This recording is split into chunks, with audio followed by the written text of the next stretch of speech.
Hello and welcome to the Rabblecast. My name is Eric Hernandez, here along with Doug. And we have some interesting news for everybody. First off, this episode is going to be leapfrogging a few episodes that are currently in the can. If you've been listening to the show, you're probably one of the few people who have been sending me emails and messages saying, where the fuck's the show? It's coming. Shit gets in the way. Life gets in the way. In fact, we're going to tell you about a few things that are going to get in the way. And do you want to talk about it here or just let the episode talk for itself? Well, let's let the episode talk for itself. And I'm sure you'll put a blurb in the description. Oh, sure. Tell me my fucking job. Why don't you? I will. You're welcome. This in no way or means affected what happened on the show. This is kind of after the fact. It's a little weird, but it's after the fact. Yeah, no. Yeah, we have a few things to share with everybody as far as what's been going on, where's the show been, where's the show headed. And for anybody who wants to catch up, more or less like an update, we'll bring you up to speed on a few things. So, yeah, we'll just leave it at that for the time being. We are brought to you by InsidePulse.com. You can find us in the podcast section. You can also find the show over at our channel on YouTube, youtube.com/Rabblecast. Check out the show over at Rabblecast.libsyn.com, where it's usually uploaded.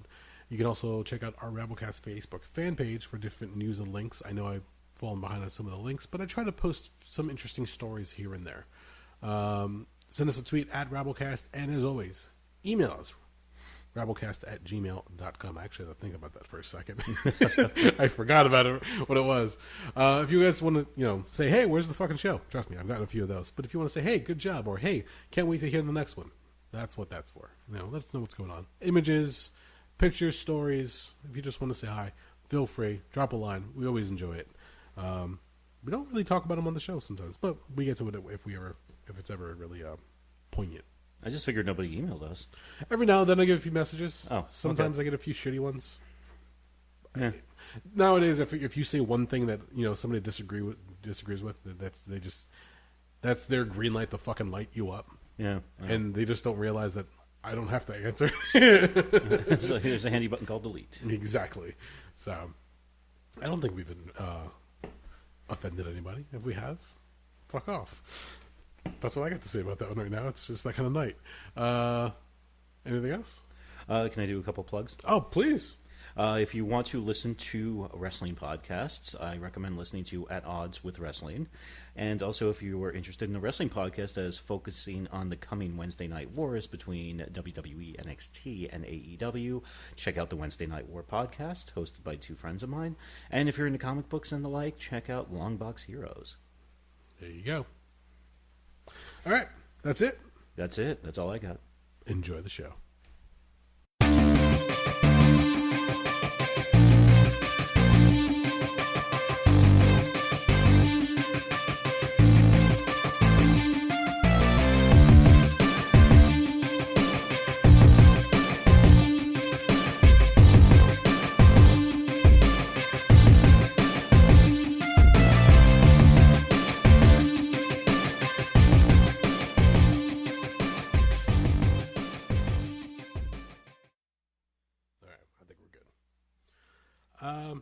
So lots happened.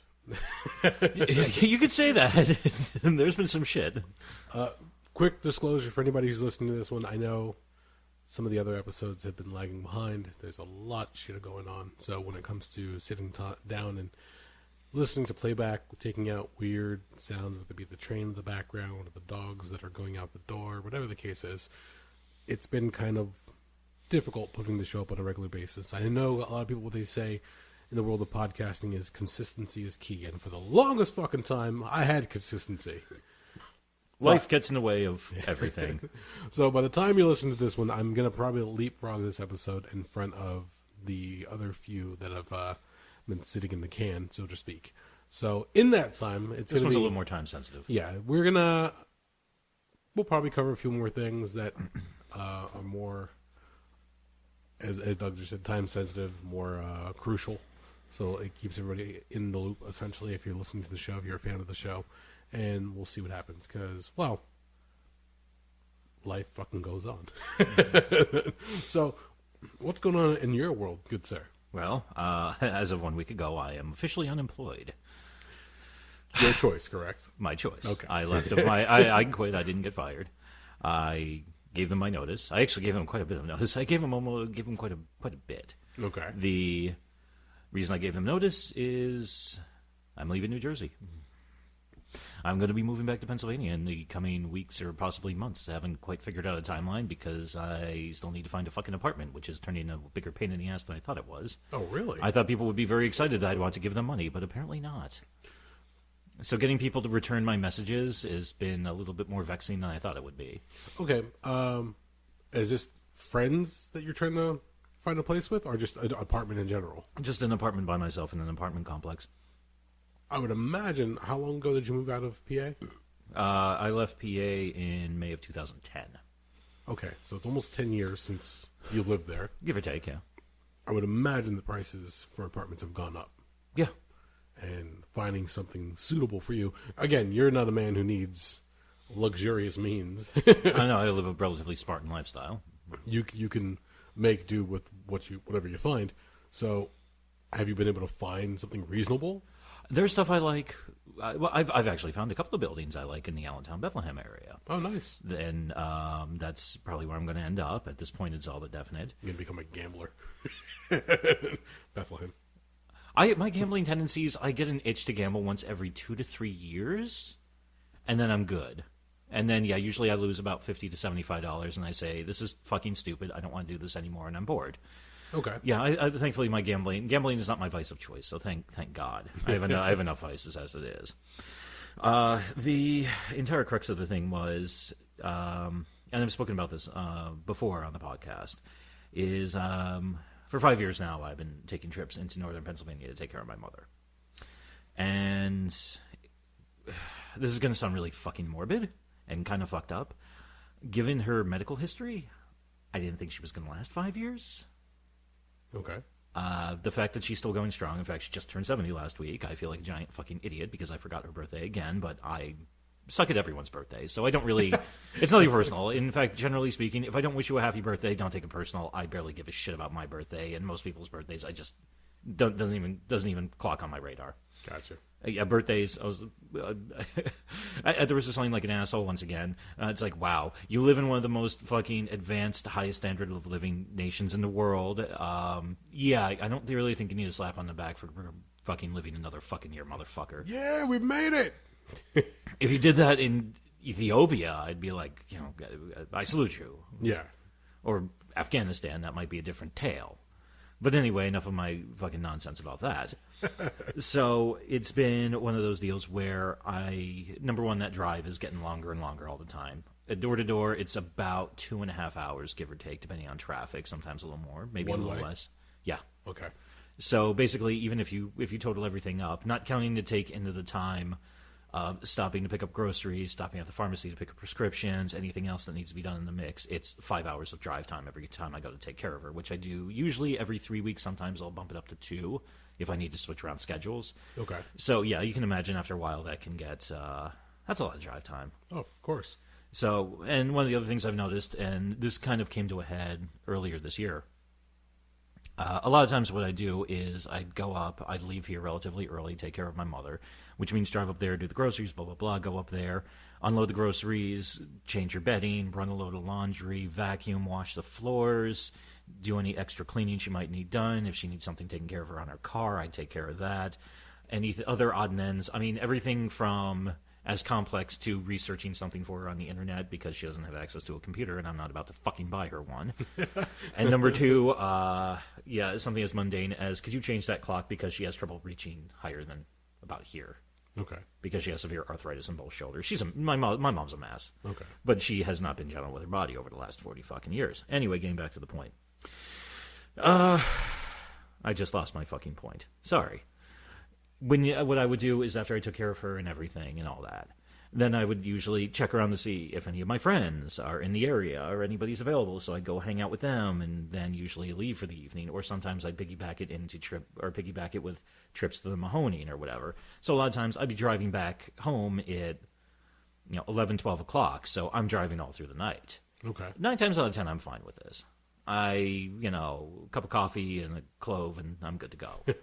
But I'll be honest with you, actually, and this was stupid on my part. One night I was running off very little sleep. Somewhere on Route 33 around Saylorsburg, Pennsylvania. Okay. I fell asleep behind the wheel. Oh, no shit. Yeah, it wasn't super long, but it would thank God I was on a good straightaway. Because I don't know how long I was out. I don't think it was more than a couple seconds, but a couple of seconds at 70 miles an hour is a long fucking time. Okay, that's the first you've told me. I was so angry at myself and felt so stupid about it. Yeah, I kind of didn't tell anybody that I was a fucking idiot. Okay. So that kind of is one of the factors that got me thinking that, okay, doing this when I was 35 going on 40, not that it's a huge difference, but I'm becoming more of a morning person. So those late night drives are kind of beating me up a little bit more. Yeah. And especially if I'm getting back at 2 or 3 o'clock in the morning, then I tend to sleep later on Sunday. And honestly, it's weird. If my sleep schedule is that far off when I wake up the next day, I feel like I'm fucking hungover. Really, that bad, huh? I'm that sensitive. You know how some people say, "Oh, I only need like 4 or 5 hours of sleep." Yeah. I'm the exact opposite of that. If I do not get enough sleep, I am a fucking clusterfuck. Okay. So it's one of those deals where, then the next day a lot of it tends to be shot. I have no motivation to do much of anything other than bare minimums. I just kind of, limp my way through getting some laundry and some basic cleaning done. And usually if I have a list of projects I need to do for my own, they're not getting done. Yeah, they fall by the wayside. So, all things totaled up, I finally sat down and said, I don't know how much longer I'm going to have to do this. It's my mother. I'm going to do this as long as I need to. But, I don't know. She could drop dead tomorrow or she could live another 5-10 years. I don't know. So I finally thought about it and said, you know what? I can't continue to cut between two different states like this. Okay. And finally I just said, let me go out there. Allentown, Bethlehem, it's not exactly close to her. It's going to be an hour and a half as opposed to 2.5 hours, give or take. Okay. But that's if I go there and then come back straight up, that's 3 hours of driving as opposed to 5 hours of driving. Which is a pretty big difference. Have you hung out in the Allentown area? Like, are you familiar with it? Yeah, I know some people who live out there. Oh, okay. So I've gone out there for like Celtic Classic and Music Fest. And the reason is, one of my big fears, truth be told, is the reason I left the Wyoming Valley back in 2010 was, even with a couple of years of good experience and a bachelor's degree in accounting, I wasn't making more than $10 an hour. Really? Yeah, I was not fucking happy. It was strictly an economic move. Okay. Which is why people always say, well, you're moving into New Jersey. And I said, motherfucker, I'll send you for a fucking weekend in Wilkes-Barre, fucking Pennsylvania, and then you'll fucking know, you fucking asshole. You said, why are you moving? No, because I got that. The first few times I got the question, I was like, yeah, fine, whatever. Then after more and more people started asking me, I was like, motherfucker. Most people, if they've heard of Wilkes-Barre, most people have never heard of Wilkes-Barre, Scranton. If they have, they're like, oh, like The Office, which I've never seen one episode of, and I really don't give a fuck because I don't like anybody on that show, really. I don't give two fucks about it, and I think it looks stupid. So, but nobody realizes it's a very economically depressed area. It's a very working class area. I jokingly tell people, if I was a decent electrician, I'd be able to get a job anywhere. But if I could go back there and probably easily make $30+ an hour. But I'm not. I'm a fucking accountant. And if I go back there, it would make the commute even lower, but also on the same accounts. I don't want to end up back in the same position where I'm making $10 an hour doing shit work, especially by the end of it. I didn't have health insurance because I'd gotten my hours cut in half because the idiot organization I was working for had a massive budget shortfall. Oh, jeez. So, they basically said, you no longer get paid time off or health insurance, so and you're going to be collecting partial unemployment. What the fuck? Yeah, I was not fucking happy with them. Okay. In fact, let me rephrase that. I wanted to fucking punch them all in the fucking eyes. This is before you moved to Jersey? Yeah, this was 2008 through 2010. Wow, okay. So, given the fact that I just don't have to cover the nut for myself, I'm also buying my mother's groceries because she's effectively destitute. Okay. That, I need to be able to make enough to cover myself and also cover her expenses. No, you're being a responsible son. I mean, let's face it. Your mother needs some help, and it would be. Some people would just say, I'll hire somebody to watch my mom, or I'll just, put her in a home, or whatever the case is. You're actually, trying to help out and trying to keep her. Well, don't slap me on the back too hard. If I could have hired somebody to take care of this, I would have, but I asked her about it, and she was She didn't come out and say no. She did her passive aggressive. Oh, I don't think that's such a great idea because she doesn't like people. Also, and part of the other issue of this. So my mother's side of the family, they were all originally from Long Island. Okay. They lived out there back in the 40s through the 60s. When my grandfather, who I never knew because he died when I was about 4 years old, he was teaching electrical engineering at the U.S. Merchant Marine Academy on Long Island. Okay. Pretty cool. I wish I could have known him. He sounded like a very intelligent man, but whatever. It is what it is. If you don't believe cholesterol is a thing and you dropped out of a heart attack, I know there's a correlation, but I also see a wee bit of causation there. Okay, fair enough. So sometime in the late 50s, early 60s, they bought a vacation house in a town called Uniondale, Pennsylvania, which if you blink, you'll miss it if you're even in that neck of the woods. There's nothing up there other than ski resorts, really. I think you've mentioned some of this before. We were Okay. talking about your family, yeah. So they went up there, bought a house, and eventually they said, you know what, my grandfather took an early retirement and a payout because I think he was tenured. I don't really know how the whole fucking thing works. They went up there and they settled in, which I can only imagine the culture shock of moving from, just on the outskirts of New York City to, fucking Hickstown, USA. Yeah. How fucking crazy that was. But they all thought it was the most wonderful place on earth. It was the second coming of the Garden of fucking Eden because they had woods and a fucking lake. Which, don't get me wrong, I like those things. But fast forward all these years later, everybody has either moved on or died, and my mother's up there effectively by herself. Gotcha. She has no family around, no family nearby. In fact, one of the things that irked me was I even told her a few times, if something happens to you, at best, if I drop everything the moment I find out about it, I'm still 2.5 hours away from you, maybe 2 if you're at a hospital in Scranton. Yeah. So, don't be surprised if, you're kind of, hanging tight as best you can while you wait for me to get there. And my cousins I don't even know where half of them are because I don't really talk to them a lot. Okay.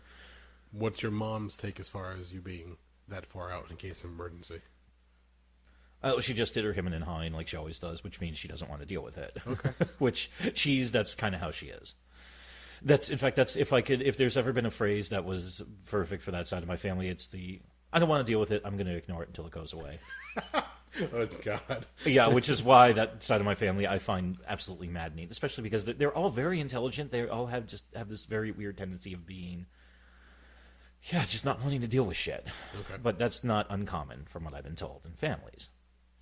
So I put all those things together. I finally sat down and I thought it through, and I realized, you know what? I'm just running myself ragged. Every weekend's a blur. I'm trying to do that, and I'm trying to enjoy myself, and I'm constantly finding myself, it's like, okay, well, how many times have you been like, hey, you want to, I'm doing this weekend, you want to come? And I'm just like, oh, I'm in Pennsylvania. More than a few times it's happened. In fact, a lot of people I knew in New Jersey that I knew between 2010 and 2014, a lot of them really don't even contact me to go hang out anymore because, a lot of weekends, especially in the warmer months, I'm in Pennsylvania, so...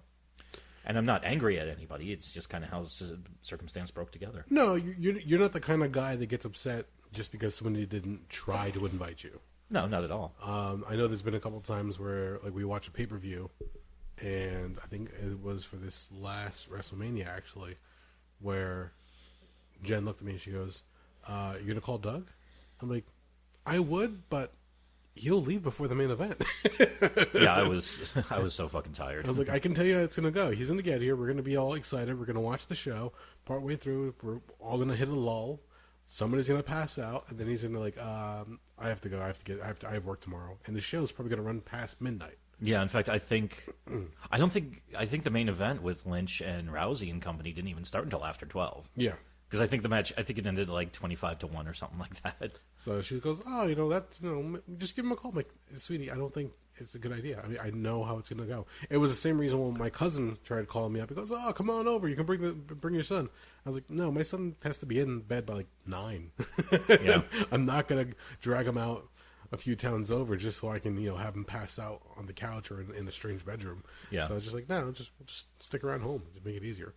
But, no, I get it. Like, there are certain times where I've hit you up and like, hey, what you up to? And you'd say you're going out to PA, and I'm like, say no more. I get it. I understand. Mm-hmm. So please on the other end of that, the flip side of that, don't ever think like I ever took offense when you said I can't make it. I got this to take care of.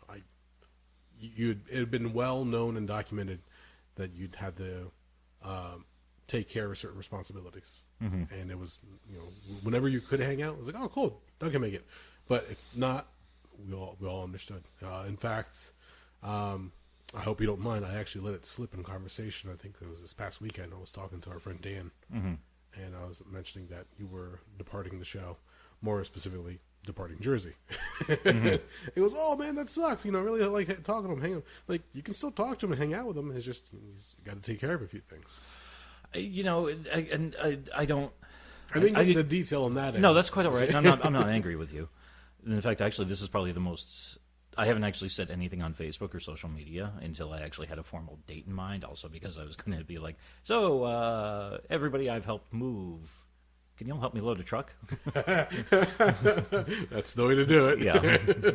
You collect all those punches on your card. Yeah. And you cash them all in at once. I was going to say, yo, who's going to hook me up and who's going to show me what a dick they are? If you get one, if you get a moving truck, get one with a lift gate. And I only say this because about 2 weeks back, actually, I was thinking about you again. 2 weeks back, we were helping our friend. She has her virtual reality set up. So she's got these Omni treadmills. I always fuck it up. And they allow you to run in place with a harness and you play VR. You came out of the shop. Yeah, I did the zombie thing. Yeah, it was pretty fun. She was invited out to Valley Fest in Allentown. It's some alternative art gallery that it's being held at. It's really cool. You get there. It's an old cigar factory. It's across the street from a Seatown supermarket. And they've got paintings on the wall. You walk through. They've got different exhibits. And at one point, they had like a bunch of old CRT televisions like piled up on top of one another, like a little exhibit. They had one retro toys behind a glass. Cool place.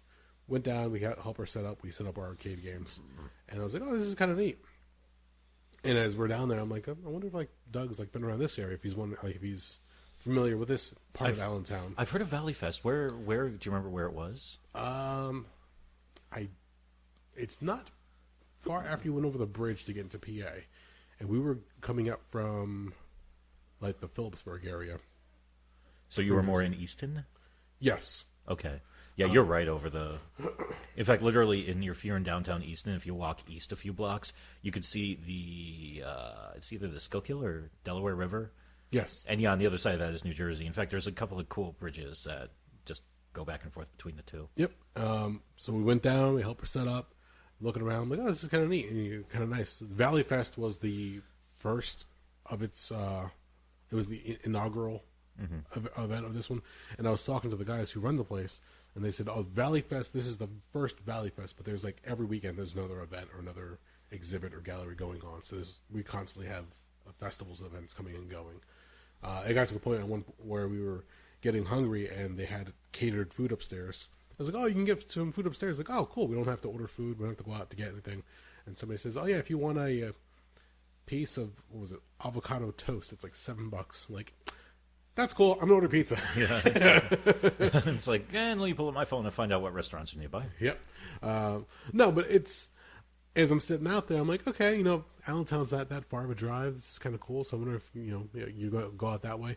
I was wondering if maybe, have you ever lived in the Philly area? Yeah. Oh, really? 2004 through 2006. Okay. Because I know we talked about it at one point. I knew you hung out in the area, but I wasn't sure if you actually lived in that area. Yeah, I lived. I can even tell you where I lived. I lived at 1441 South 16th Street. I'm vaguely familiar with it. Okay. It's pretty far in South Philly. It's below Washington, which is one of the major east-west arteries. Okay. Which that section was in between Dickinson and Reed. It was funny because myself and my two roommates were the only white people on the block. I'm not sure what they even thought of us between, them, like some goth chick and metalhead boyfriend and my weird bald ass wandering around. A couple of times they just looked at us like, the fuck are you people doing here? But then one day I went out to wash my cars when everybody else were like, oh, he's just like us. He washes his car. Hello, how are you, sir? Because all of a sudden, the one older gentleman from across the street just started bullshitting with me, and he did the Philly big city thing where I'm going to have a conversation just by yelling at you across the street, which I'm not used to because, if I'm going to have a conversation with somebody, I'm going to walk up and be like within 5 feet of them. Okay. But he's just scrubbing away on his car, and he's being like, so where do you work? Are you in the city, outside the city, in Jersey? And I'm like, I was like, should I yell back? I feel like I'm being rude if I yell at the man. But then I was like, oh, that's what they do in cities. So I was like, oh, no, sir. I work out inside the city. Oh, no, sir.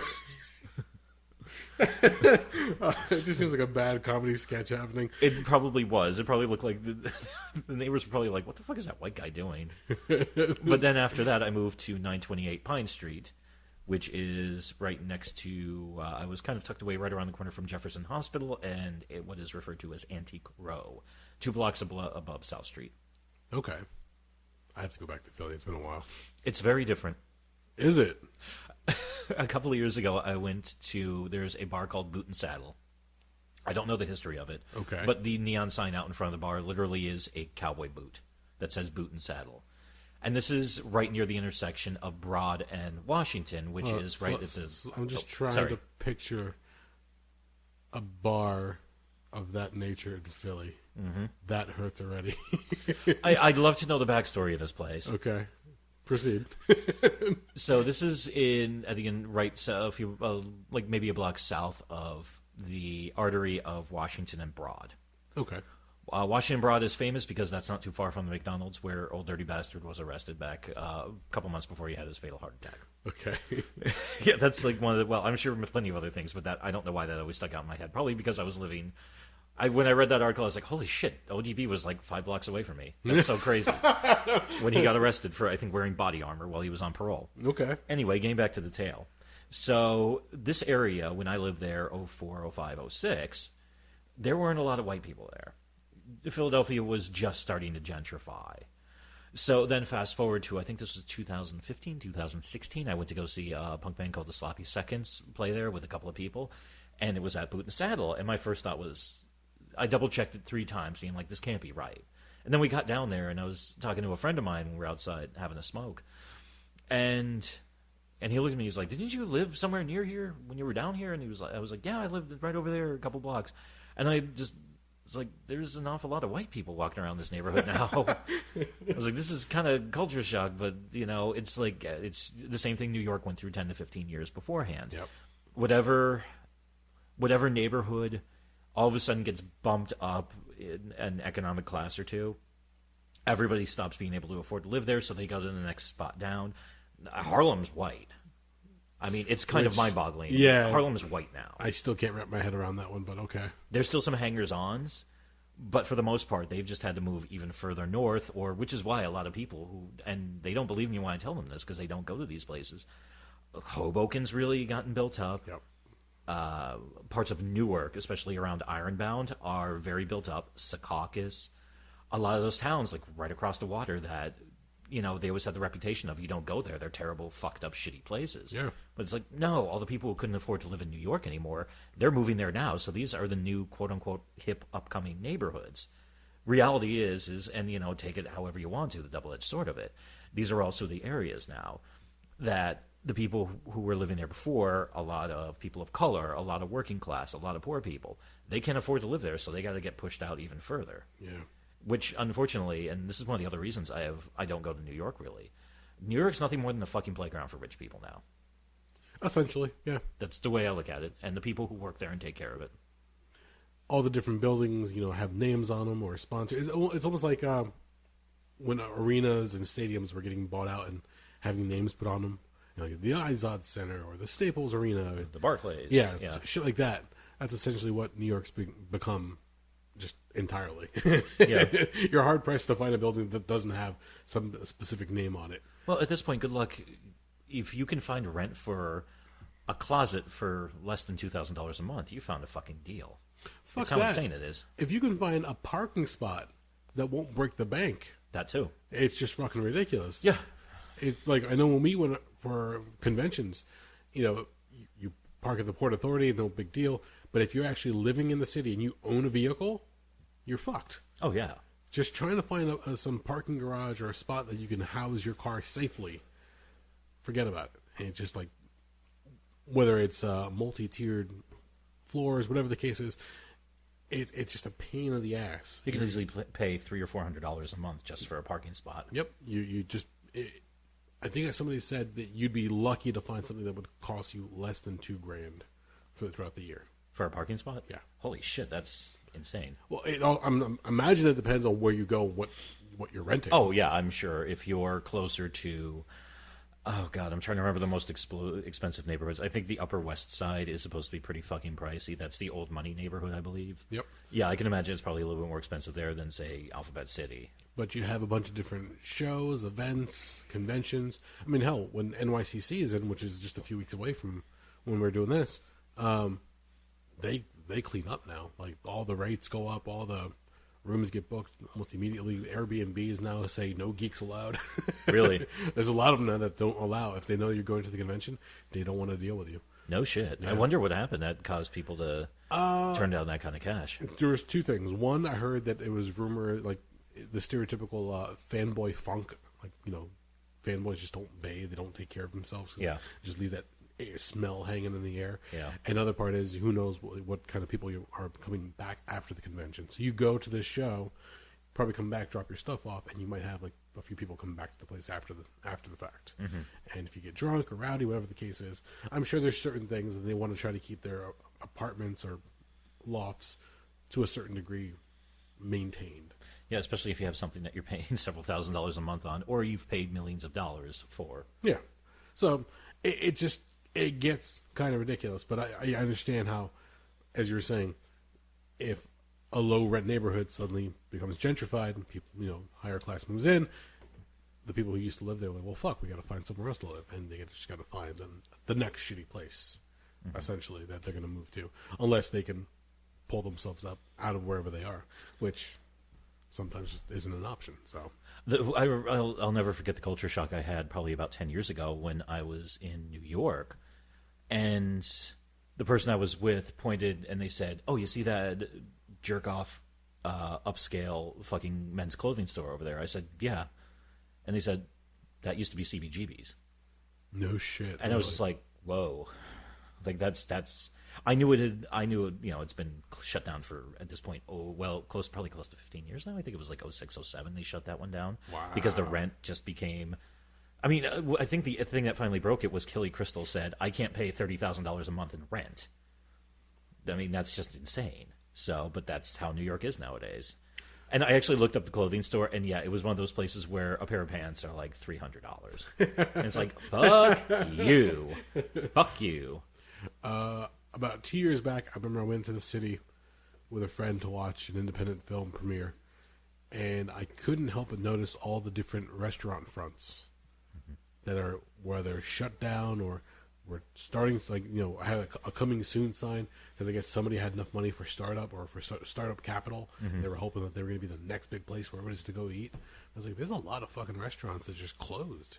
It just gets fucking expensive here after a while. Well, running a restaurant's already really hard from what I've heard. Oh, yeah. And then you put that in a major city and, that's why I think they said, yeah, if you got a restaurant, your odds of making it through the first year are abysmal. It's, I think, like 10 to 15%. Yeah, if you ever heard of like a Money Pit and Meat Grinder, yeah, one of the same. Yeah. Just be prepared for a lot of heartache and long nights because shit just gets fucking ridiculous out there. But if you manage to pull it off, yeah, you're probably going to fucking make a killing. Yeah, because that means your tables are rarely empty and you're turning them over quick. That's the high risk, high reward. There was I don't remember the name of the duo I heard the interview with, but they had opened up some kind of like upscale French restaurant somewhere in Canada, and they're doing well because you have French speaking citizens out there, but it was the guys who currently own the UFC, I believe. Is that the Fertitta? Yeah, Lorenzo and whatever Fertitta. Well, they don't. Sold. They sold. Yes. Them and Dana White sold it. Here's a nice one for you. If I remember correctly, they bought it in the early 2000s for $3 million. I think they sold it for $3 billion. Yeah, which is fucking ridiculous. Pretty nice payday. Well, the Fertittas at one point bring these restaurant owners in and are talking to them like, "Oh, we love what you do. It's one of our favorite places to go." I think the restaurant's called Beef. I think that's what it is. Don't quote me on this. It's been a while since I've That's an awesome name, by the way. But they're pretty much like kissing their asses the entire time, saying how much they love their restaurant and saying, "Hey, we would love for you to come here. We'll give you one of the floors. Do it up, do crazy, go nuts, have fun. Make that place there. Come here." and like, could we get like a small place with like 3 tables? And like, we're giving you an entire fucking floor. Like, yeah, no, that's not the kind of place we run. We like small, manageable, quick turnaround kind of place. Like, yeah, but you'll have all the room. Like, nah, thanks, but no thanks. Who the fuck turns down Vegas? Somebody who doesn't want to deal with the fucking pain in the ass? Well, somebody who's smart because they know, yes, you can expand, but that's more to maintain, more to worry about, and more square footage to have to pay for. Yeah. And they're like, no, it's okay. We'll do this. We'll do that. We'll stick to what we know. And they're like, okay, fuck, we still love your place. We'll come visit whenever we can, but are you sure? Like, it'll be closer for us. Like, nah, don't worry about it. So it was kind of weird. But it's like when you make a decision like that, especially for restaurants, you have to make sure that you can maintain or at least manage your overhead, because otherwise that shit will just eat you fucking alive. Not only that, but then, yeah, the more tables you have, the more management you need to be able to disperse. Yeah, the more people you have reporting into you, the more chaotic it gets, and the more you have to have your pulse on everything, even if somebody else is in charge of it. Front of house, back of house, purchasing, turnover of your materials, so on and so forth. Yeah, it gets fucking hairy. Jen used to work in the kitchen of a place called Johnny Carino's. It's no longer around here. Any relation to Steve Carino? No, I don't believe so. And she loved the place. She said it was great, but the kitchen was just fucking busy all the time. And it's that high turnover. It's people coming and going. Orders are being made for takeout, whatever the case was. She's no stranger to working in a kitchen, but she says if she ever had the opportunity to go back, she would love to for like maybe a day. She knows what kind of long-term madness that is, and she's like, I don't think I could ever do that again. It takes a special breed to work in a kitchen long-term. You have to be able to handle that chaos. Yep. But also, and I didn't learn this until I worked in the kitchen, there's an awful lot of people in the culinary arts who have drinking and drug problems. Yes. It goes hand in hand. Yeah, when I started kind of scraping the surface of a little bit and being like, you're a raging alcoholic, okay, you quit coke and now you just smoke pot, so I guess that's a step in the right direction. And look like you're about 2 days away from a massive fucking heart attack. Whew. It takes a certain kind of person, I guess. I don't know. Some people just love thrive in that, and some people are like me are like, fuck no. I burn out in a month. I think I've only ever worked in the kitchen once or twice. Once was volunteering, another time it was an actual job, and it was very short-lived. But yeah, I was like, no, this isn't for me. Just not. Like, the intentions were there. I wanted to like try to help and excel, but I was like, yeah, I'm gonna go find something else. Just did not work out. I worked in a kitchen for 3 years in high school. Shit. But here's the thing. I didn't mind it because most of that time was as a dishwasher, and I didn't mind washing dishes. Okay. Because it was a relatively easy format. They had one of those big commercial dishwashers, so literally, the bus person drops off the tray. You take, you scrape off all the bullshit off the plates into the garbage. You take care of the silverware. Then you take your plates and the other stuff. You just put it on this rack. You push it in the machine, and there's a set of tracks that hook the rack and pull it through, and it gets sprayed down with brutally hot water, some type of incredibly caustic cleaning agent, and then another round of brutally hot water. And then you pull the things out, you let them dry for a second, and you just put them back, and it wasn't that bad. It was actually, if anything, it was very repetitive. It was just a dirty, filthy, scummy fucking job. Yeah, and you just have to be prepared when you open that fucking door, that steam just fucking rolls out. Yeah, loaded, with all the fucking chemicals dissolved in it. So, like, if you get, like, a good enough in your eyes, you're like, and my face is on fire. Little trivia. When I worked for a company making fuel cells at one point, we had to... The Kapton material that we had was put in this frame. And when this went through the process of getting pressed into the fuel cell assembly, the inside of the fuel cell was a membrane that was just soaked in acid. Mm-hmm. So when we were done, we have to take all these fucking trays and put them all in the big fucking bin and throw them into one of those big industrial washers. Oh, to clear the acid? Yeah. And I was like, why are we using this? Like, they use them for restaurants whenever they need to, like, clean large amounts of plates. We're doing the same thing, just that our plates are frames, so this cleans all the shit off and gets all the acid off. You don't have to worry about it getting on your clothes and shit. Just make sure that if you do, spray your stuff down with some water and, what was it, baking soda, I think it was? Just to neutralize the acid. Yeah, baking soda. Yeah, baking soda is the base, if I remember right. Yeah, so it was kind of cool, actually, because at the end of the day, all you had to do was wipe down the tray real fast, throw them in the fucking bin, just slam it in, and close it shut as fast as you can, get it done, and do the next round. Because it was just like an assembly line. It was non-stop frames coming out. Yeah. You had to keep the things moving. I was like, okay, this is a glorified dishwasher job. I can see this being kind of fun for a while. But again, it's like, oop, don't get the acid on you. Don't wipe your face.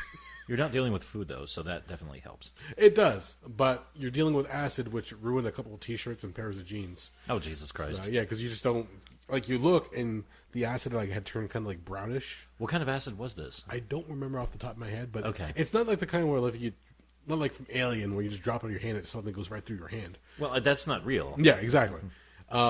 It would just eat through material, so if you weren't careful, like if you were to pull the tray towards you and not be careful, and if it like hit your stomach or hit your jeans, that little bit of acid would just transfer onto your clothing. You're like, fuck, there goes another pair.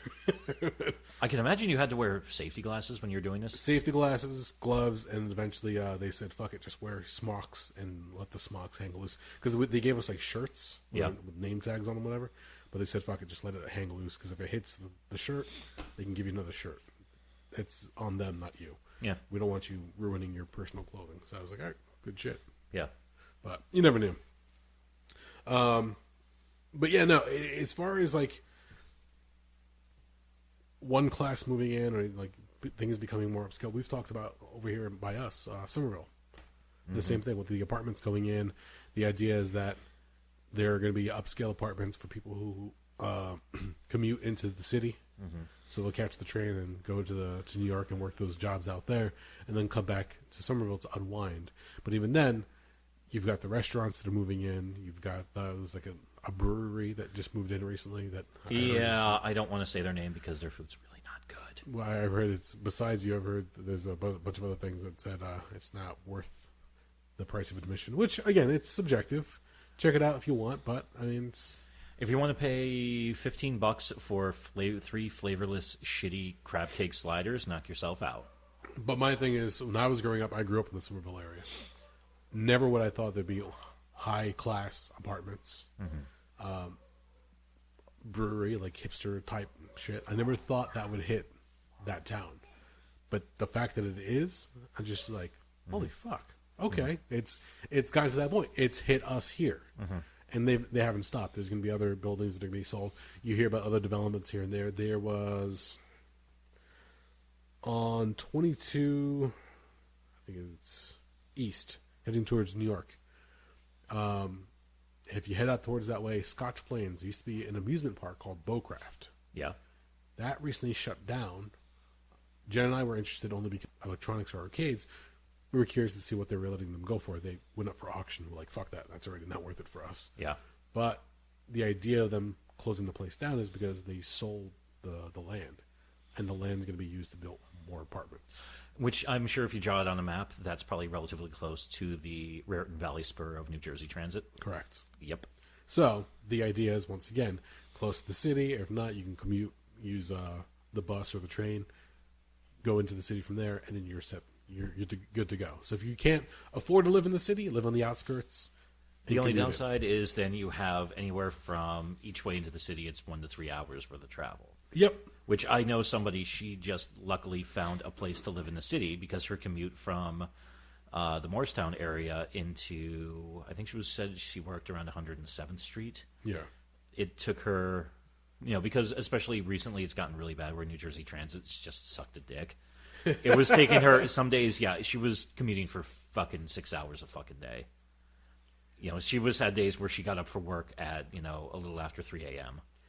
I don't know about you. I don't think I've ever had a commute longer than 45 minutes.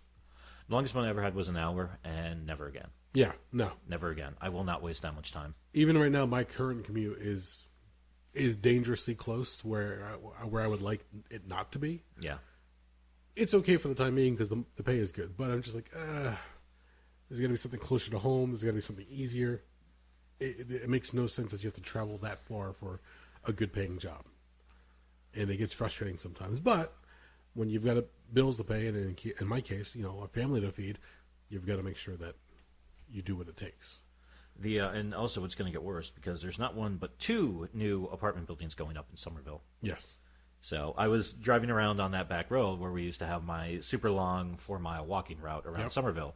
Yeah, back there in the one corner tucked away, they're putting up something, which every time I drive by it, I remember that it's there again, and I just get pissed off all over again. I'm like, fucking really? You're just going to fucking do this to this fucking town? I mean, it was a cute little quaint town, and now it's just going to become... I don't know. And here's the thing. Most of the people who live around here can't afford $1,900 a fucking month for a fucking one-bedroom fucking condo. Fuck no. Fuck that. It's ridiculous. But it's what it's coming down to. Well, I can't nuke New York, so I guess I'll just have to deal with it. So, assholes. When you came to the decision of moving back to PA, obviously you're taking care of your mom, just want to try to get back to, I guess, what you know, in a sense? Is that the best way to put it? I don't follow you. What do you mean? I mean, you're out here in Jersey. Yeah, you have friends out here in Jersey, but you mentioned that you have friends out there as well. Yeah. So is it much easier just to be, like, hopefully have those social interactions? I mean, I guess. I mean, I think the crux of the thing was I'm tired of splitting myself between two states. Okay. Maybe that's a better way to put it then. I think that was the biggest for me because, you know, and the funny thing is, I don't do anything in New Jersey either. You know, during a weeknight, I rarely go out. The only place I go is I'd go to Lyft. You know, there were a lot of times that... Oh, no. Have you told those guys yet? Yeah, I already wrapped up over at Savage City. And, you know, and the guy, Sean, who runs the place, he's a good dude. And he's like, I understand where you're coming from. You got to take care of family shit. You know, and, you know, it was great working with you and all that. And, yeah, actually, I bought a T-shirt from him. He gave me some other odd and end T-shirts and some other promotional items. So I was like, oh, thanks, man. Why? Okay. Yeah, so I came away with there. Yeah, so I got a T-shirt to rep his gym and also one for Animal, which I'm still not sure what the fuck that is. What's it? It just says Animal across it in really big letters, and it's a yellow shirt. So I think it's a supplement or some type. I don't really know because I don't take supplements. I just eat a lot of food and drink a lot of water. And just like, yeah, if shit works out, cool. If not, that's cool too.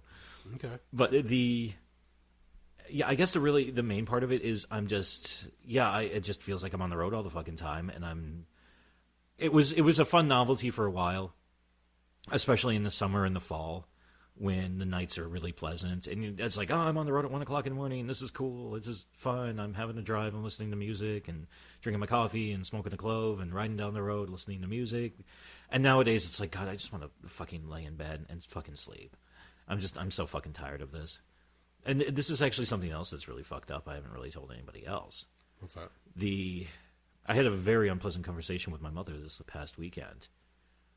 She was the oldest of 4 siblings. Okay. And she's actually the last one left. She's outlived all 3 of them. In fact, actually, the even spookier part is she's outlived all of them by years. My aunt died of cancer at 59 a couple of years back. Oh, shit. My other uncle, who had already been wheelchair bound because of, I can't remember what genetic disorder he had, but he'd been wheelchair bound since he was about 40 or so. He died in 2009. And then the final strike was my one uncle, he was retired. He got hit in the head with a rock. He was a geology professor, so I guess that's weirdly apropos. Okay. Yeah, there's a lot of... He was a professor at Mississippi State University years ago. Yeah, they were moving labs. He got hit in the head with a rock. It really fucked him up badly to the point where it actually triggered epilepsy in him. Oh, shit. But it wasn't like him, like, you know, on the ground, like, convulsing or anything like that. It wasn't like a grand mal seizure or anything like that. Okay. He would just see a certain pattern, and he would just all of a sudden zone out and stare at it for an extended period of time. And then it was just like, even though he'd been staring at something for like a minute or two, he would all of a sudden just snap out of it, like only a second or two had passed. Weird. Yeah, it was a very strange. There was a very specific name for the disorder that it happened, but he died of a heart attack about 1.5 years ago. So now my mother's outlived her parents, outlived her 3 younger siblings. You know, all of her 3 nieces are nowhere to be found. They're all spread out across Pennsylvania. I'm in New Jersey. Last time I checked, I think my sister was somewhere in the San Francisco Bay Area, but I haven't talked to her in years. So, yeah, I kind of get the feeling sometime that... I don't want to say she's giving up, but I think she's beginning to get to the point of, why am I still hanging around here? Okay. Yeah, it's kind of fucked up, but it kind of threw me for a loop when she started telling it to me, because I'm looking at her and I'm trying to figure out, I was like, is she telling me that she just doesn't, like, I don't know what she's telling me right now. Kind of open-ended. Yeah, it's very open to interpretation. I'm a very black and white kind of person. Just please, it's like, don't leave a lot of open to interpretation. If I want to interpret something through my own lens, I'll look at a piece of art. Please just tell me, say what you feel, and just leave me to work off that, so there's no fucking guesswork. So, yeah, that kind of fucking freaked me out a little bit, too. Okay. But, I mean, it doesn't change anything. I just got to keep on doing what I got to do. So, yeah, I don't know. I feel like I've rambled on enough about this. No. It's, well, I'm happy that you put it that way as far as, having it be black and white for you. Because that was one of the things that we had to have the conversation when you initially told me a few weeks back that you could come to this decision. Obviously, I was bummed out because I never like it when friends leave in any regard, whether it be them passing on or like Jimmy, who like you made the decision, look, I have to take care of my folks, so he moved away. Get to talk to him every now and then, get to interact with him on Facebook here and there. I think you just sent him a message. I just started watching Justified on streaming, and he used to fucking talk about that show ad nauseum. Yeah, it kind of turned me off on the show, truth be told, because he wouldn't have shut up about the fucking thing. Well, it got to the point where finally I started watching. I'm like, I can see why he likes this. It's got a lot of charm to it, and Timothy Oliphant's a lot of fun. But it's things like that it's nice to try to hang on to like certain things that you share in common, certain similarities or certain things that you enjoy. So when you had mentioned that you were leaving, I was like, that fucking sucks. Wish we had more time. But we've just about every week we've gotten together to do this, which I know I've said it before. I'm probably going to say it for years to come. Thank you for accepting the phone call and saying, yeah, sure, why not? If only I'd said no on that fateful night 7 years ago. There is about a month ago, I was going through old files for the show. I have everything like an old external hard drive. And I actually found your sound check from the first night that you joined. Really? Yeah. I don't remember what I said. Did I say anything weird? You were singing, what was the one episode of Justice League where Batman has to sing to save Wonder Woman from being turned into a pig? Oh, Am I Blue? Yes. Yeah.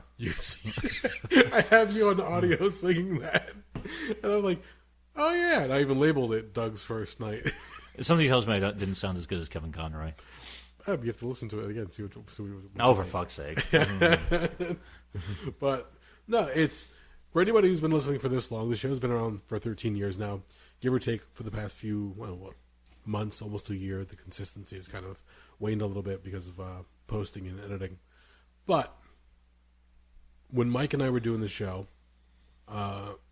we had a certain schedule. It was either every Tuesday or every Wednesday, whatever it was at that time when we were on Blog Talk, and Mike got increasingly busy, and I understood there's a lot of things that Mike was dealing with, and at one point Mike just stopped calling and stopped showing up, which kind of got frustrating because you're trying to do a show. You'd think that, in my case, I was doing all the note-taking and all the research and talking wrestling, so as much as I did, all he had to do was show up and just be the sounding board, and we go back and forth and make dumb wrestling jokes and dick jokes, whatever the case was. We had a fun time, but the fact that he just dropped off after a while got frustrating. I don't think I've ever really aired that to him, much less that at one point where he stopped coming and I ran out of different people to call up for special guest spots or sit-ins, whatever the case was. I'm like, hey, Doug, want to keep doing this? And because you'd done a few guest spots here and there to help me out. And at that point, when you said yes, I was like, all right, cool. And it kind of just fell into it just becoming a weekly thing. Like, if you're cool with it, I'm cool with it. It would be easier to do this rather than have to worry about a phone call, somebody showing up or not showing up. I'm not going to lie. I look back, those couple of years when we were 2 hours of pro wrestling, those were brutal. Yeah, I look back and think, my God, those were not exactly fun times. Right. As a note for, again, anybody listening, we sit here and I keep an eye on the recorder and make sure that the lights are still going and the waves are still moving. So I know that the recorder is at least still working, functioning. Back then, I would have to keep looking at the fucking time and like, fuck, I still got 2 hours to fill. Yeah, it's like, what do you mean we're only an hour and 30 in? Fuck. Well, I would talk, and then by the time I'd finish whatever news piece, I'm like, all right, that had to have been at least a half hour. I look over, it's 10 minutes. I'm like, motherfucker. I remember you used to be so happy when I go on diatribes because those were good time burners, and it also gave you a chance to rest and just sit and just kind of Yes. rather than reading everything that you clip together on your fucking laptop from assorted news sites. Yeah, because it would be you or Mike would show up right before record time. At that point, we had an 8 o'clock solid record time because that's when our slot started on Blog Talk. That's when we were live, and then it would just archive after the fact. But I'd be sitting there, copy pasting, deleting shit, organizing things, which was another thing when we switched over from doing primarily wrestling. Was nice because it just freed up a lot of time at that point. Yeah, I can go online if somebody passes away, or if a movie comes out, or if there's a piece of news that came out that might be interesting to talk about, makes it easier. At that point, just do a little research, find out what topic we're discussing, and go from there. Or when you were doing your horrible events, like that also gave me a chance to sit back, relax, and be a fan of the show at that point, because I'd be listening to you and learn shit at the same time. Because not only do I listen to it when you first did it, but then when I go back to listen to the playback, anything that I might have missed, I pick up again. So I was like, oh, this is kind of cool. And I learned a bunch of different things. So that always became a big help. And I never thought you were going to stick around as long as you did. Really? I figured fuck this, I don't want to do this anymore. Well, the original person you did the show with, how long was he around for? Was it about 3 years? We can 4 years? talk about it. It's not like he's like persona non grata. Oh, I wasn't sure how you were feeling. I have no feeling one way or another. I haven't talked to Jamie, and I don't even remember the last time I ran into him at the mall probably about a year ago, and that was the last time I saw him. Okay. Here's my feelings as far as the show is concerned, in the life of the show. I accept it on all terms, whether the good, the bad, whatever the case is. Do I talk to either Jamie or Mike anymore? No. Was there a fallout? No. I think it's just lack of picking up the phone. And that's on both ends. After a while, like you do a show with somebody week after week after week, you'd think that there would be some kind of social interaction there. Like it would be as simple as, hey, what are you doing this weekend? Or, hey, you want to go catch a movie? Something simple as that. But it literally just became that we only interacted during the show. And if that was the case and there was nothing else there is no need on my end to put forth more effort. In fact, Jamie's name had come up because a mutual friend started working in the same office that he was in. And apparently he said, like, oh, he's just stopped calling, this and that. I'm like, motherfucker. You stopped calling too. So, yeah, it's a two-way street, and you're notorious for not calling at all.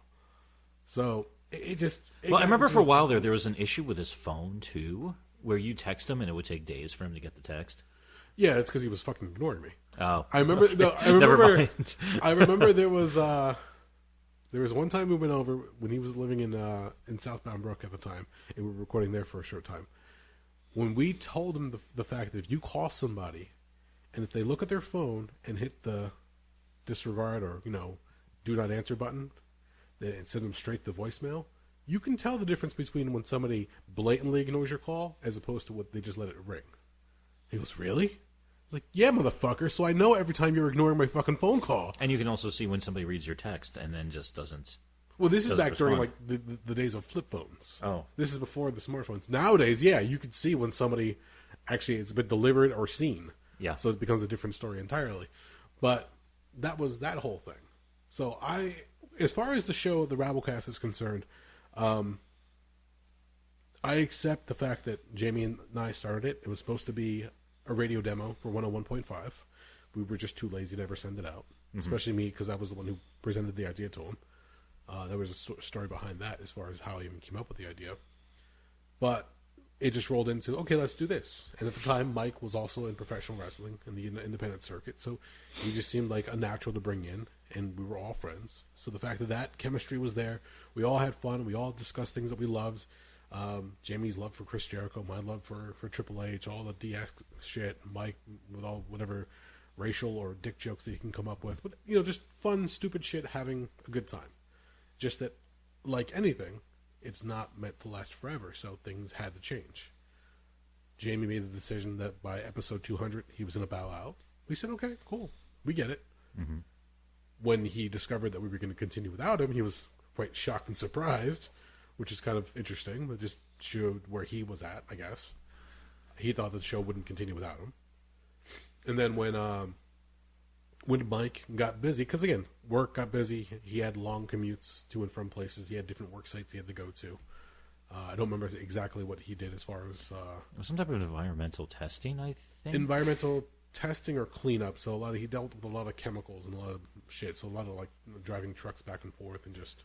And New Jersey is the Superfund site, so.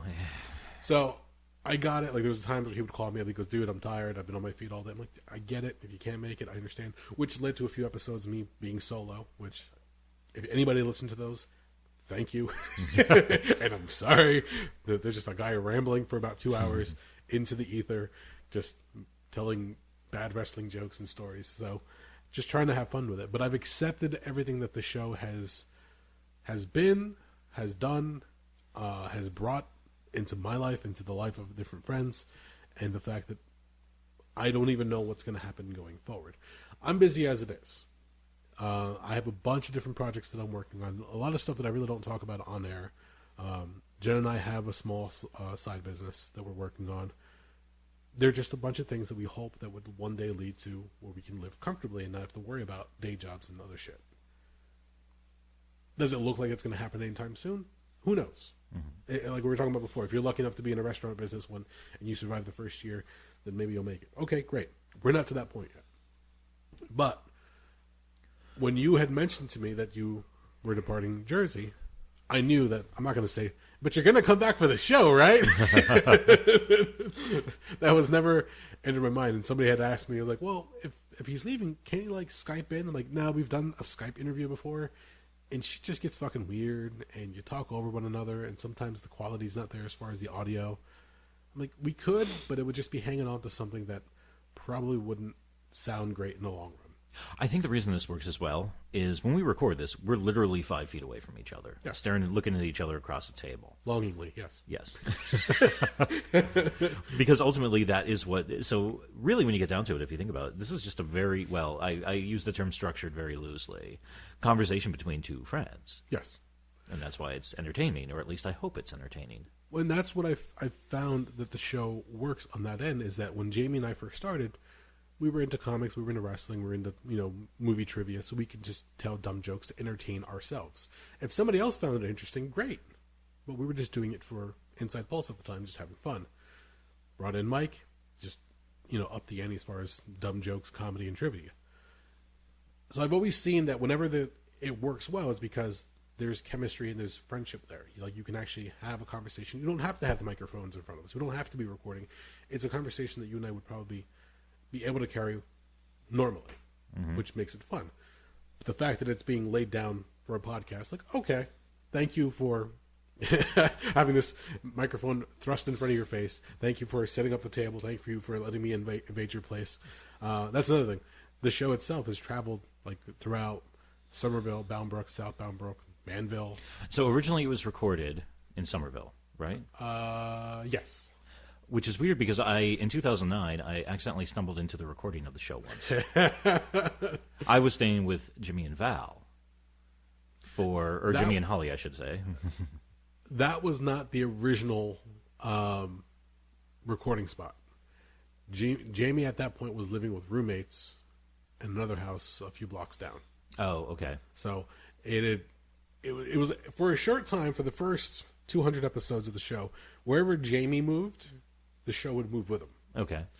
Part of the problem is that when Jamie finally had to come out to my place to record the show, it didn't seem as enticing to him, I guess, which I think was part of the reason that led to his decision to leave. I don't know. I never asked him outright. That's just my speculation. But when he finally said, I don't want to do it anymore, and we're like, all right, we'll just do it at my place.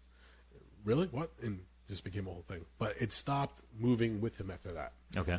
It only really moved if it was necessary at that point. So when you joined on, we were doing it in my living room. I know I'm tearing down the curtain for anybody who's listening to the show, but we've let it slip a few times. Let's be honest here. No, but my cousin came over one time and he goes, "Oh, I'm curious, like, where you guys do the show?" I'm like, "You're sitting in it." He goes, "What?" Like, yeah, the living room that we're watching the pay-per-view in right now is where we record. He goes, "Oh man, I thought you had like fancy curtains and everything." I'm like, "Yeah, the ones that are hanging on the wall. Those are fancy. Those are that's my window." there's nothing fancy. We just check. That's why if you ever heard like the audio sometimes sound echoey or tinny, probably. Just because it was bad fucking reverberation off the walls. I can't even say the word. But we never had an actual studio setup, so to speak. Well, the funny thing is, I can listen to it and I can tell not just by the date of it, but also whether we were recording in your living room, or because after that, then we moved to the studio in Somerville, off on the former Division Street, which is now a walking path. Yeah. Which was Jimmy's studio back in 2015 through 2017. Yes. And then we moved to the extra room at the old house in Somerville. Yes, which I actually kind of liked. It wasn't too bad. It was, unfortunately, it was surrounded by boxes of my shit, because that was my secondary room where I had extra stuff when the one guy who lived with us all moved out. And then after that, and finally we ended up in a location now where it sounds a lot more echoey because we're in a sparsely decorated basement. Yeah. No big deal. I've gotten a little bit better with Audacity, so I know how to like filter out certain things.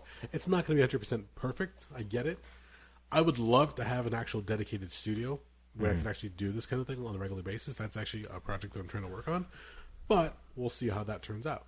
And then don't forget, there were the occasional times where you and I would get together for a workout pre-show, and then I just bust out the recorder right there and put it on your dresser. Yeah. And we just have to like lean in real close to the recorder. Yeah, those are rough ones, because we're both like all nasty and covered in sweat. Oh, yeah, we're tired. We're like, oh, fuck, do we really got to do this? Yeah, let's try to maintain consistency. But, no, yeah, the show has been a fun little adventure. And I don't say that like I'm going to stop doing the show. I can say this. I definitely want to continue to do the show. I know I've mentioned different things that I want to try to do as far as guests or taking the show out to places. Listen, if this show hits big, fucking great. I have no arguments against that. If it hits it big, I'm going to get my cut for helping to lay the foundation, right? Wow, you've got to stand in line because there's at least two more people before you. Fuck them. I was on the show longer. Yes, that's very true. But I've never done the show with the idea like this is going to be my retirement. This is going to be how I go down. If I can somehow manage to make some kind of money off of this show, great. I've never monetized the show. We put it on YouTube now, so if you don't listen to it off of iTunes, if you don't download it off of Rabblecast.libsyn.com or off of Inside Pulse, you can go to the YouTube channel for the Rabblecast. Listen to the audio there. I know, trust me, it's very fucking low rent because when you see the thumbnail, it's usually whatever images I can find online that I like piece together, or it's just the banner of the Rabblecast, which is like the Nintendo logo right now, which is probably going to get redesigned soon, just because it's been a while. I watch other YouTube videos. I go down rabbit holes and people are fucking like moving images and shit's rotating around and fucking title blocks are coming at your face. I'm like, I don't do any of that. There's a lot more you put into it. You get out of it what you put into it. Yeah. And I know for some people, YouTubing is their full-time job. Oh yeah. I still find that a weird concept, but obviously, I mean that fucking who's that Swedish cretin who's got like 9 zillion fucking followers? Talking about PewDiePie. Whatever. Yeah, that fucking potato head. Yeah, somehow he's made a fuck ton of money by playing video games and fucking saying racist dumbass shit.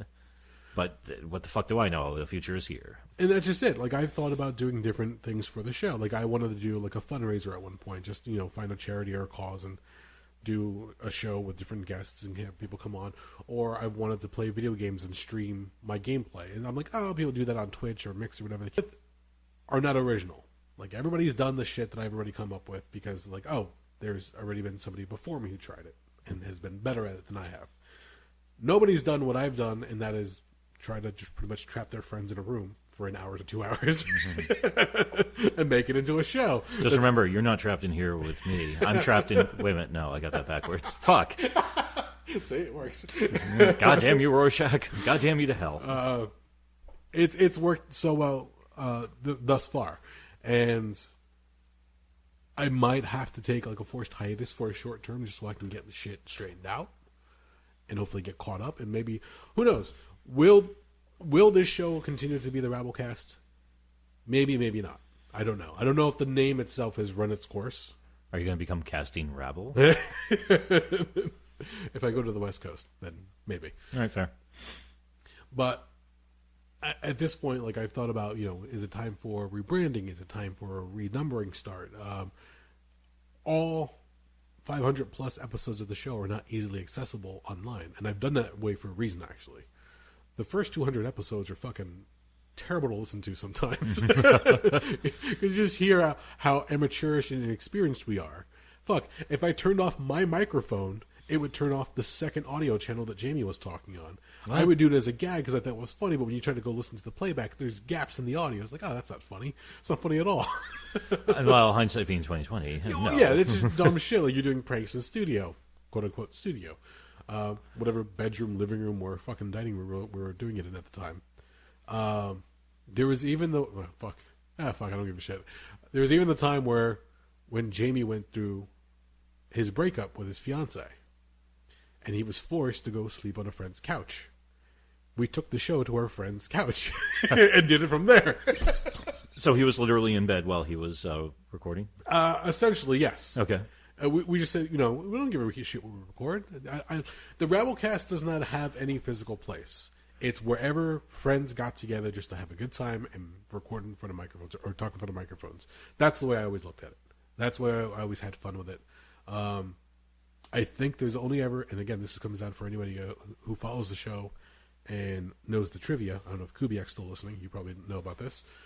There's only ever been one episode of the Rabblecast that I'm not on. And that was because I had to go to the hospital to get my gallbladder removed. And I told the guys, do the show. Are you sure? I don't want to miss a week. Do the show. Do the show without me. So it was Quest and Jamie?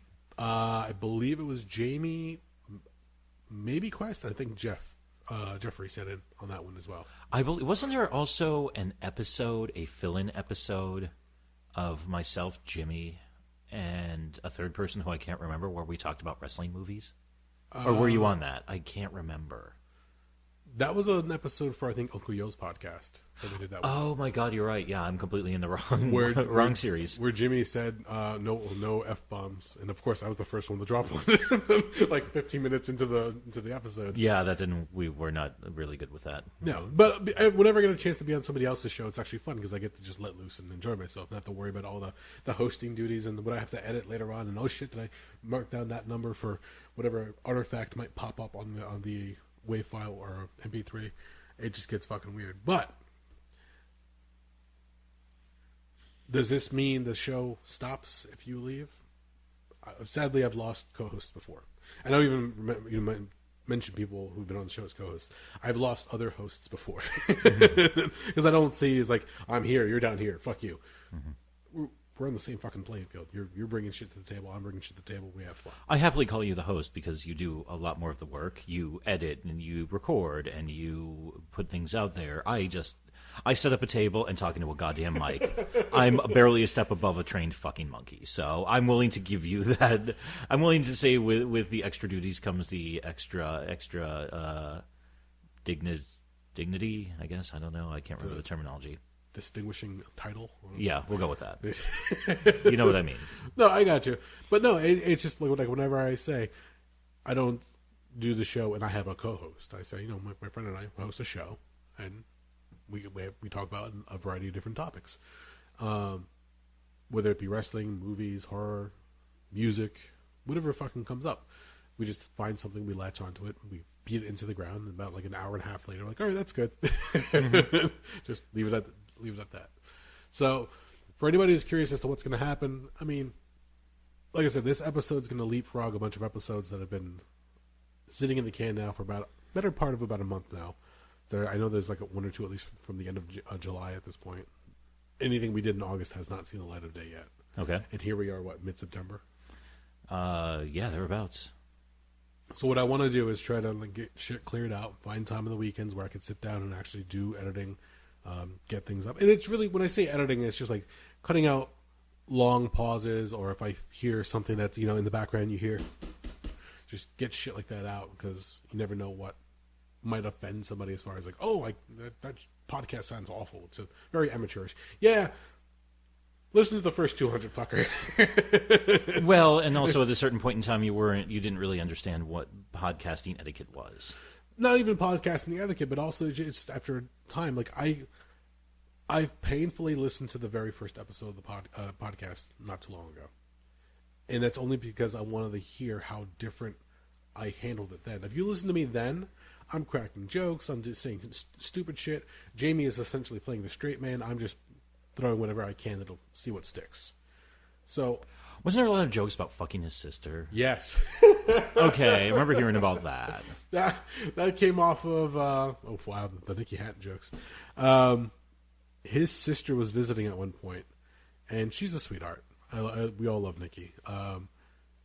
And we just alluded to the fact that we had done something with his sister, and all of a sudden he got very fucking defensive. Like, trying not to let it bother him, but you knew it was obvious. And it was like, comedy gold, here we come. Yeah. It's like, now we can needle him for the duration of the show. Yes, and it just became episode upon episode. The fans got into it. People would write in about it. The Nicky Hatton jokes just ran for a long, long time. Wow. At one point, he says, "Can we get off of my sister?" I was like, "Fine, I'll get off your sister. Jeffrey can now jump on. Have fun." And it just became an ongoing thing to the point where, I don't remember what episode it was, but Nikki herself sent in an email, and she played it up. Really? She was, I don't know if it's probably still in the Gmail account somewhere, but she's like, "I know the joke. I get it. Let's have fun with this." And just proceeded to just make fun of her own brother at that point. Wow. And just play up to the character. Because at that, we even said, look, Nicky Hatton, the person, we love, we adore. She's a sweetheart. Nicky Hatton, the character, we've been railing on the entire time. It's just been a punching bag. And she completely understood what had happened. But it also sounds like it wasn't there for the sake of making her the butt of the joke. It was there to make Jamie uncomfortable. Extremely so. And we played it up very, very, very well. It got to the point where he would start off, because we never checked our emails before we read at the end of the show when he'd do like the fan mail. He'd start reading, and mid-sentence he'd have to go, "Fuckers." Because he realized what was coming was another Nicky Hatton joke. It was set up that way. It was that, "Fuck you, here it comes." And I'll give him all the credit in the world, because he took the punches like a champ. He knew they were coming. He didn't have to read them. He could have just deleted and said, "Fuck that, we're not playing that one." He went through, he read them, he took them, he rolled his eyes and kept going. So he accepted at that point. He knew he was the straight man, and he was just going to get everything tossed upon him. And he went with it. So for that and a bunch of other things, I give him all the credit in the world, because before I started doing the audio and posting and everything else, that was all Jamie, the first 200 episodes.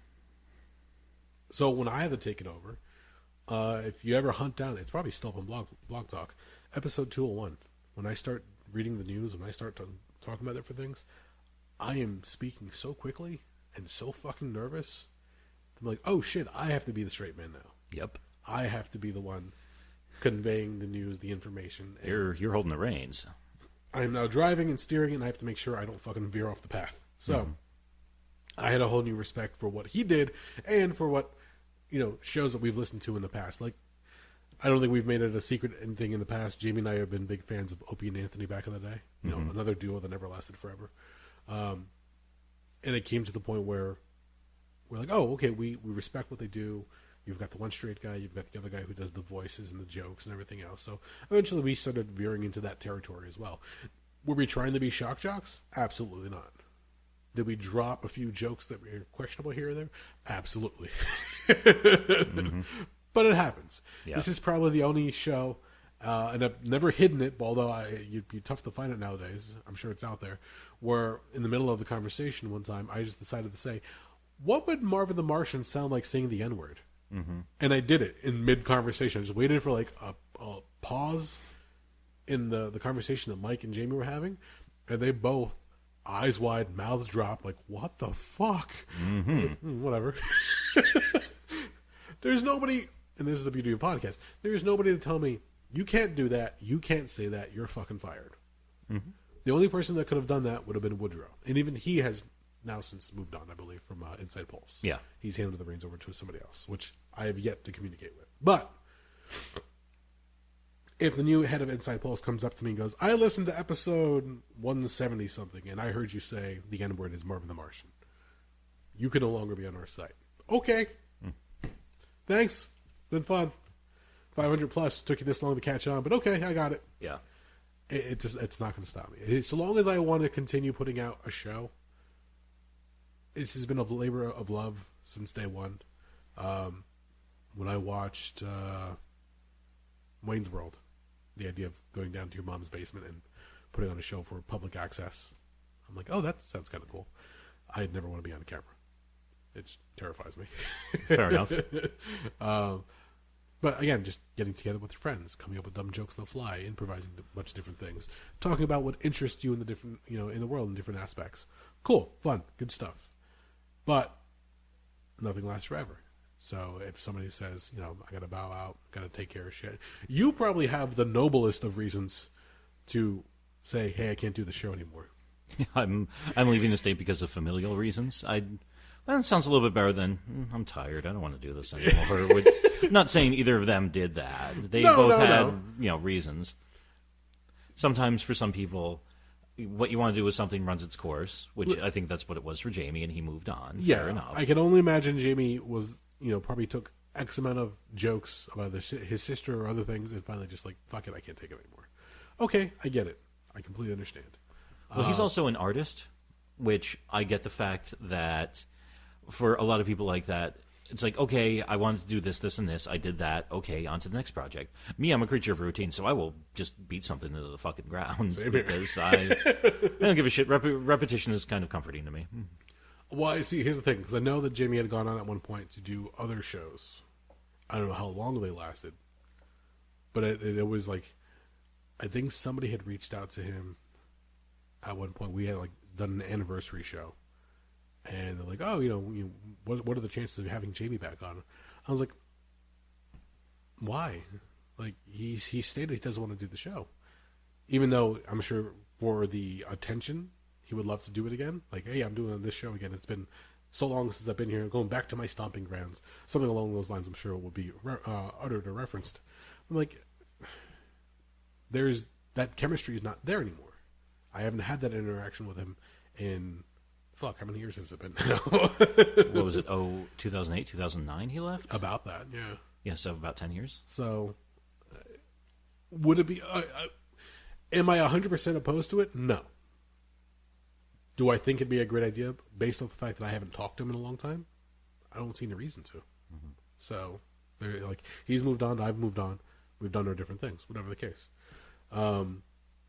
Mike is actually... Fuck, I don't even know if I've talked about this. Mike has actually reached out at one point, shortly after, I think it was about 2 years back. He reached out. He goes, hey, I see what you're up to, and, just curious if you want to hang out, get together sometime. And I said, look, dude, I'll be perfectly honest with you. If you're going to just, like, up and disappear on me, I really don't have time for that kind of nonsense. So, thank you, but no thank you. So, I got a lot of shit I got to take care of. And this is before... actually, no, this is right around the time we had started a family and started our business venture. So, time was already at a premium. Yes, and that's what it came down to. It wasn't like a fuck you, I don't want you in my life anymore. It's like, dude, I would love to. Just don't got the time. Don't get the time for somebody who's just gonna not show, not call, not be around. I'd much rather surround myself with people who are gonna be there, want to hang out, want to do things together. Like, little known fact, Dan, who I mentioned, I don't know if he's going to be listening to this, but hi, Dan. He's the godfather of my son. Mm-hmm. Even before then, once we reconnected at one of the New York Comic Cons, like, it was like back when we were kids again. Like, we started hanging out, we started talking video games, we started watching movies again. Good shit.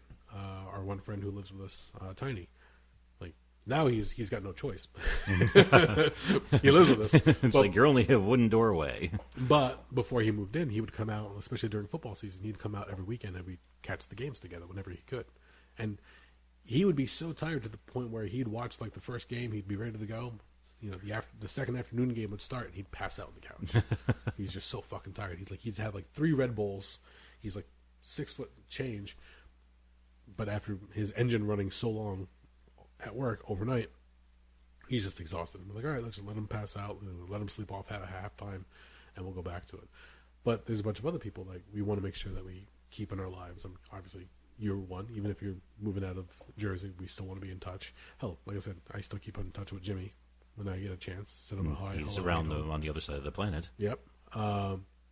Everybody, like Holly, our friends from out of town, we just try to throw a line out every now and then. It's like, hey, what's up? How you doing? And just communicate, talk. I mean, social media is good for that. You stay away from all the fucking news and other bullshit. Mm-hmm. But social media, to keep in touch with your friends and say, hey, how you doing? If not, there's texting. You can just drop a line to somebody. There's a few people that I'm sure I probably haven't reached out to in quite some time that I need to.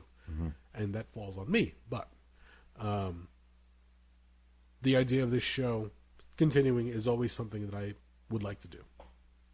Whether it makes any money or not, I'm losing money on the show at this point.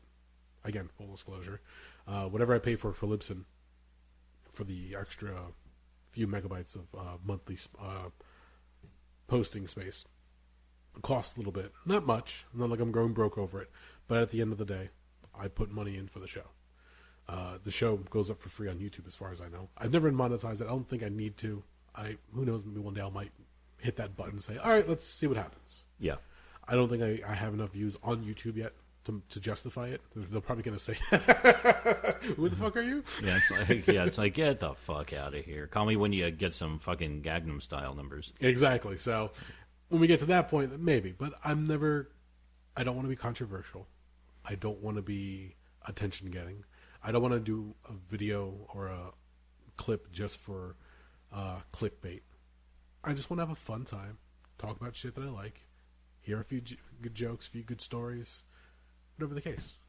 And that's really what it comes down to. So, yeah, that's about it. So, this isn't your last show. I'm sure we're going to have a few more before this. No, we have time. I haven't even found a place to live yet. As I mentioned previously, finding an apartment has proved trickier than I thought because, wow, some of those systems for trying to apply for apartments are kind of oddly structured and confusing. So, yeah, it's been a couple of days. I've been sending out information and contact us here and blah, blah, blah. And I haven't heard back from anyone. So, yeah, I've got some phone calls to make being like, I want to give you money for an empty rental unit, motherfucker. How about you just tell me, like, meet me halfway here, fella.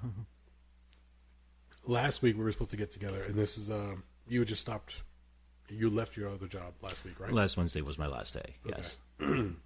I don't know if it's a bad omen that my last day of work was 9/11, but you kind of get, that's just how it shook out. Last week was really, really shitty day, and I'll just mark this as far as like the passing of time. Yes, 9/11 was last Wednesday when we would have recorded. I'm sure we probably would have referenced it then a little bit in stories here and there.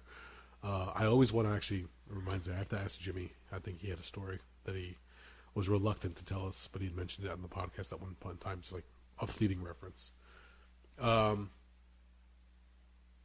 You had just left your job, which I'm sure was liberating for you at that point in time. You're just like, fuck this, I'm not having to deal with this. And it was a mixed bag.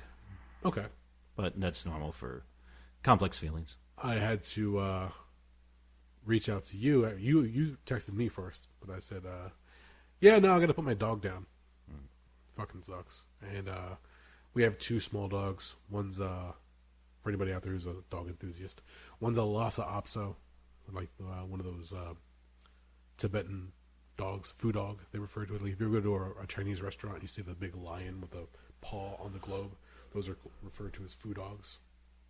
And that's what Lhasa Apsos are in reference to. And the other one's a Lhasa Apso mix. I think it was mixed with a terrier. Our little guy had, as far as we know, it was a brain tumor when it came down to it, but he had a tough time and trying to keep an eye on him. Reached out to the one vet that we knew when we were running the arcade a couple years back, and she said, bring him down, we'll check him out. And we got the bad news. Well, I got the bad news that day, and I had to make the tough phone call to Jen and say it's 99% sure it's a brain tumor, and we have to make a decision whether we take him home or we make the call now. And we both sobbed our eyes out, made a decision right then and there, and fucking sucked. And I thought to myself, like, I can do this show tonight. I looked at my phone, I saw the text from you, I'm like, fuck, I can't do the show tonight. If you had done the show, I would have not been impressed, just kind of looked at you and said, you're just not dealing with this, are you? No, and that was going to be the thing. That progresses after that. So I remember as we had to put him to sleep, the vet that we knew and did the job, she's a sweetheart. And she goes, as she's filling out the paperwork, she goes, oh, 9/11.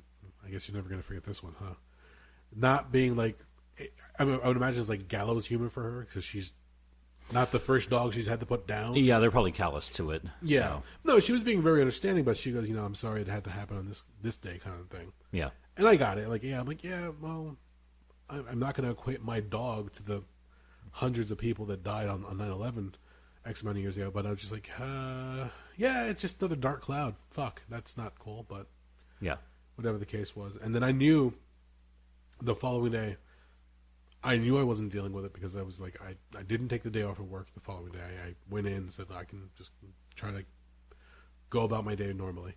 But the following day, I came down with a horrible, horrible cold. I don't know if you can still hear it. I'm like all fucking congested. I know I told you, I messaged you on Thursday and said, hey, I also happen to be open this day. That's right. If you'd like me to, or if you want to record this day, I got time for you. And you said, I'm not really feeling it, and I also think I'm getting sick. Yeah. And I said, no worries, we'll pick this up again next week. So my idea of it was either, our son went back to school, so kids at school is like a petri dish. Like whatever fucking virus is in the air, they bring home and share it with the family livingly.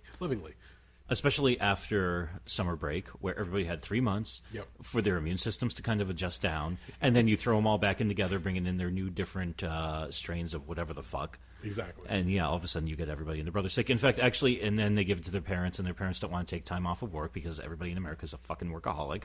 And then they go in, and everybody from late August until about November or so, it's just playing dodge 'em with fucking whatever fucking illness you can. And then you hear the phrase tossed around, hey, I heard that's going around. Mm-hmm. No shit. So that was one theory. The other theory is that when I went to the vet, it's a vet office, it's another public place where people are bringing their animals in. It's usually sick animals, but the owners themselves might have something. So maybe I caught something that was in the vet office. I was upset. Who knows? Your immune system gets compromised when you get depressed or sad. And then the other thing was, Jen looked at me. She goes, "You were really down the next day. You probably just from the stress, it just fucking hit you." And I finally I put it together because the following day, as I went to work, I was sore from head to toe. I was lethargic. I couldn't believe it. Bless you. All this over a fucking dog. No, that fucking dog was my little fucking friend. He was a pain in my ass. Don't fucking get me wrong. I had to clean up after him more often than not. But what it came down to is I was fucking heartbroken. Mm-hmm. And with that, my body just goes, this is a good time to get sick. Mm-hmm. Friday night, I went home. Just garbage. Saturday, I just pretty much laid around the house. I thought Sunday I was going to feel better, but then it started moving into my sinuses. Mm-hmm. As I blew out my fucking nostrils, all of a sudden, it felt like somebody had punched me on both eyes. Yeah. The sinuses under your eyes were just, every time I'd go to chew or open my mouth, everything just hurt. Mm-hmm. So come Monday, I fucking took off. I got worse than I was over the weekend, guys. Sorry, I can't make it in. And then Tuesday, I went back in against my better judgment. Even now, I'm sitting here trying to drink seltzer water, try to make sure I don't swallow something nasty or it blocks my nose again. But I'm just all right, let's see what happens. I'm not going to miss the show 2 weeks in a row unless something dire happens. But again, it's getting together with a friend, talking about different shit, see what's going on, catching up people. And if the fans are so inclined to know some of our personal aspects, then fuck, here we go. Mm-hmm. But otherwise, we can't talk about Marvel movies and horror and pop culture bullshit all the fucking time. No, I can.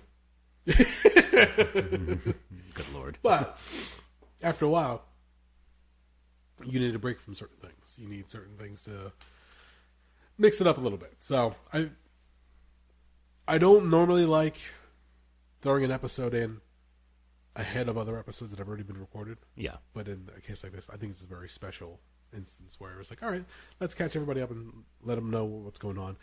Because otherwise you're Spider-Man Far From Home, that came out a month ago. Yeah, no shit, motherfucker. We're just behind a little bit. Yeah, it's sorry. I believe that episode went up, I think. But I'm sure there's other stuff. By the time we get around to talking about Woodstock, it's going to be a few weeks past. Yeah. So hopefully it'll get up. We'll continue from there. And we'll enjoy it for the time being. And then from there, I'll give everybody a heads up and see what's going on. By no means does this mean that Doug's shunned from the show forever once he walks away. Fuck, Jimmy went to the other side of the world and came back for an episode. I think we're good. True.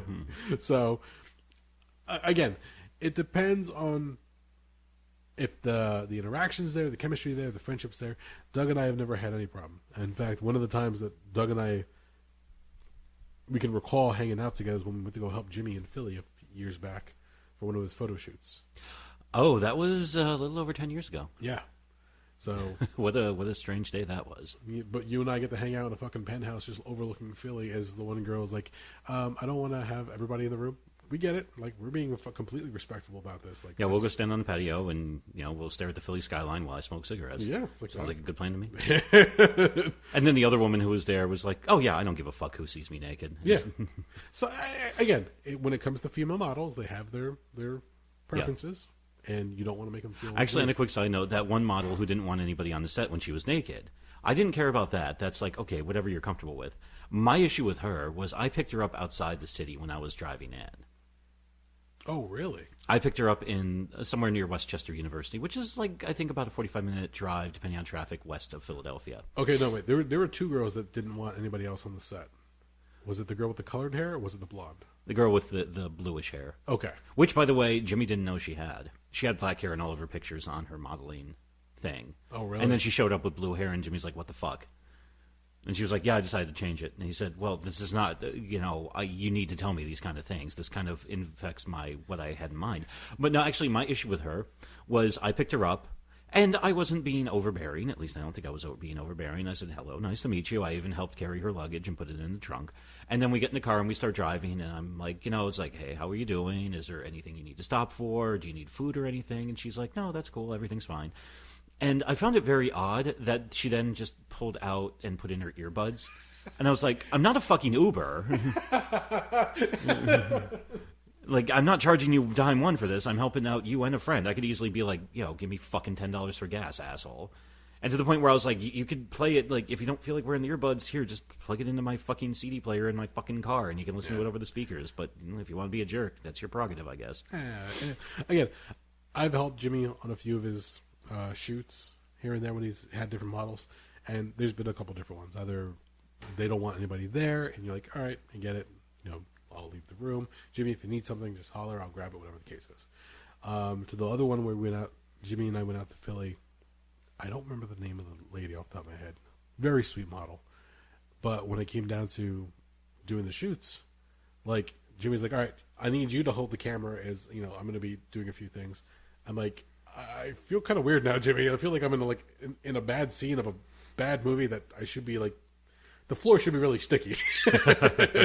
And at one point she starts laughing because as I'm trying to be mindful of like what I'm capturing on film, I'm also trying to be mindful that I'm not like on top of her essentially. Mm-hmm. And at one point Jimmy's like, you can get a little bit closer, and she just starts laughing. She goes, I'm not going to bite. I'm like, I know, I'm just trying to be gentlemanly about the whole thing. So Jimmy always had these exotic shoots that he wanted to do, and it's always fun because to see how his mind works sometimes. But at the same time, she's like, okay, I want to be helpful, but I also don't want to be a creep. Yeah, and you have to find a balance. So, which sometimes Jimmy had no problem being a bit of a creep. Well, it depends on the situation. But like I said, hanging out in Philly, we're like looking over what was, I think, was the art district. That apartment building, it was on, I think it was on Spring Garden.